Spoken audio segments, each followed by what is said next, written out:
এটা একমাত্র তার ব্যক্তিগত মতামত যে সকল ধর্মের জন্ম সনাতনী হিন্দু ধর্ম থেকে। কি হাস্যকর! মানে কি একটা অবস্থা! মানে আপনার ব্যক্তিগত মতামত সেটাকে আপনি ধর্মীয় মতামত বলে চালিয়ে দিবেন। অথচ ইসলাম কি বলে?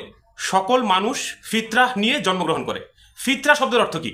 ফিতরা হচ্ছে স্বাভাবিক আল্লাহ প্রদত্ত নির্মল প্রকৃতি।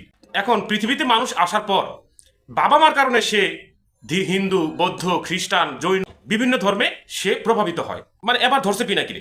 অর্থাৎ পিনাকি ভট্টাচার্য হিন্দু দাদা, ওনাকে অস্বীকার করে, কিন্তু উনি যে এখন মুসলমান এটাও আপনারা অস্বীকার করতে পারবেন না।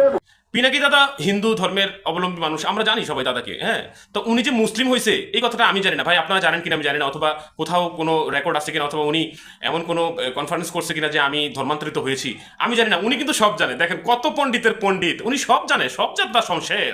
যখন একজন হিন্দু আপনাদের কাগজে কলমে আপনাদের কি যেন আছে ওইগুলো করে যখন মুসলিম হয়ে যায়, উনিও একজন মুসলিমকে বিয়ে করেছেন, উনিও মুসলিম, অর্থাৎ ওনার বাধা দেওয়াটাই স্বাভাবিক।